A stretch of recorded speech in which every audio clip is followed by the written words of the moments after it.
Bienvenue sur Coachem pour cette interview avec Ben Bonzi, hashtag la bagarre. Vous connaissez tous Ben Bonzi. Ben Bonzi, bonjour et bienvenue. Salut coach. Enchanté, j'espère que tu as la forme en ce moment. Écoute, tout va bien, le soleil est là, c'est parfait. Excellent, le soleil fait beaucoup. Alors, comme tu le sais, pour commencer cette petite interview, 2-3 questions du tac au tac. Tu me réponds en un mot.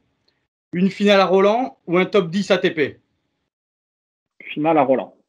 Alors Roland, bien, ça c'est bien franchouillard. Terre battue ou indoor? Ah, pas facile en ce moment ça. Non, je veux dire terre battue parce que normalement quand on arrive à la terre, il commence à faire beau, donc c'est mieux. Ça sent meilleur. Encore un rapport au soleil. Paris ou Marseille? Celle-là, elle est un peu piège. Marseille.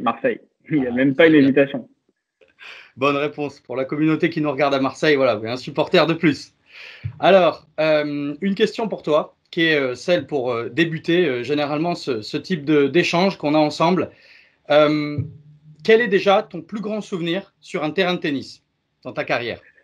Alors, je pense que c'était 2017. C'était mon premier tour à Roland.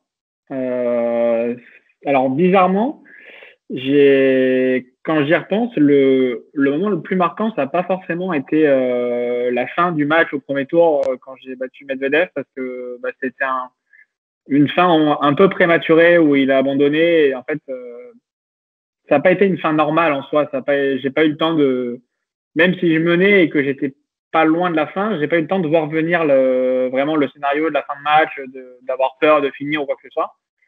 Mais un moment qui m'a vraiment marqué, c'est la fin de deuxième set, où en fait sur ma balle de set pour gagner le deuxième, il y a eu un bruit mais incroyable une fois que j'ai gagné.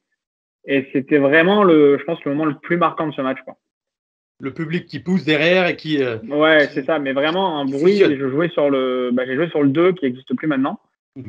Et il y a eu tellement de bruit en fait que c'était le dimanche, le premier jour. Et en fait, le match sur le 3 ne pouvait plus jouer. C'est-à-dire que les mecs se sont interrompus parce qu'il y avait trop de bruit, ils n'arrivaient pas à jouer. Folie, quoi. Ouais, la vraie folie. C'est des grands moments à vivre et on souhaite que le public revienne vite dans les tribunes pour te faire vivre d'autres moments comme ça. Ouais, ça manque. La deuxième question, elle est importante. S'il y avait un mot qui fait ton succès aujourd'hui, qu'est-ce que ça serait? Alors, je vais t'en dire deux, mais qui sont dans un en même temps. C'est surtout la stabilité émotionnelle ou la sérénité émotionnelle sur le court, si tu veux. Ça se ressemble un peu, mais c'est quelque chose qui a beaucoup changé en moi depuis 1 an et demi à peu près maintenant. Et qui fait que justement pendant les matchs ou pendant l'année en général, d'avoir retrouvé cet aspect-là qui vient forcément avec un peu plus de victoires et après c'est un cercle vertueux, donc tout s'enchaîne dans cet ordre-là. Mais le fait de réussir à mieux gérer et à être plus stable émotionnellement sur les moments un peu compliqués, sur les moments qui te font un petit peu peur ou sur des événements qui sont un petit peu plus gros, je pense que c'est vraiment le gros point qui a changé dans mon jeu en général et dans la personne que je suis aussi. Excellent. Donc la stabilité émotionnelle pour une meilleure performance. Ouais, c'est ce qu'on vit aussi, nous, dans le monde du business. On peut gagner des deals, parfois en perdre, et ça peut jouer sur notre morale aussi.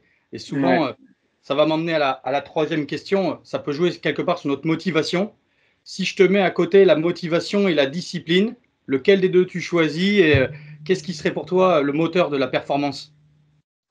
Il faut vraiment en choisir un?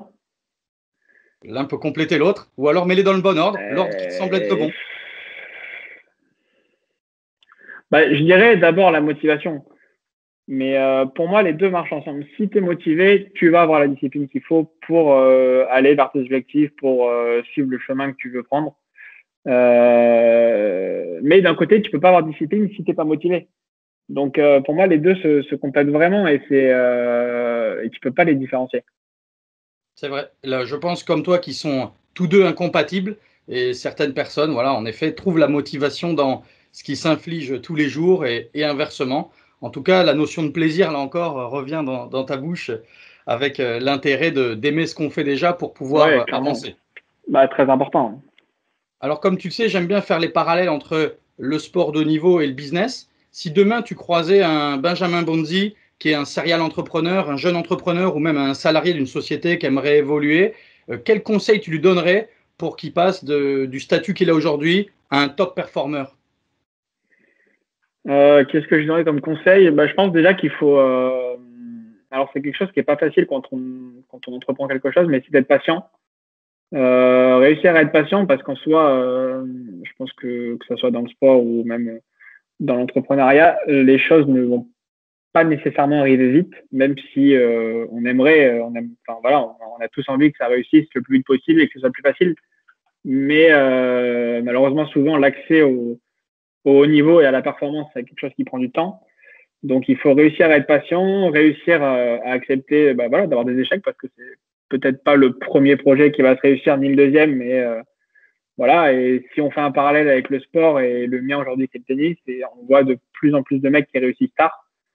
Alors forcément, il y a des exceptions, il y a des mecs qui vont arriver très tôt, qui vont être des pépites et qui vont tout réussir plus vite que les autres, mais ça reste une minorité et tu te rends compte que la grande majorité, justement, met peut-être plus de temps, mais ces mecs-là s'accrochent, ces mecs-là essayent de gérer la frustration des échecs, de gérer un peu mieux, de s'améliorer, et à un moment, ça paye. Okay.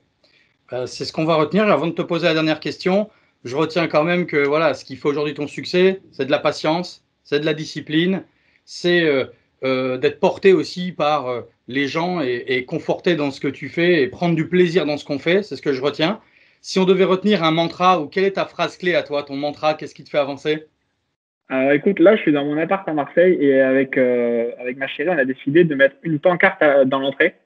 C'est bien. Et c'est très simple. En gros, c'est fais de ta vie un rêve et d'un rêve une réalité. Voilà, on a mis ce petit écriteau à l'entrée. Donc, je pense que ça résume bien le truc. Magnifique. Rêver sa vie et vivre ses rêves, c'est quand même le luxe ultime. Je te remercie infiniment d'avoir rejoint la communauté Coach M. Je te dis à bientôt et surtout bon courage pour tes prochains matchs. Ouais, merci à toi, coach.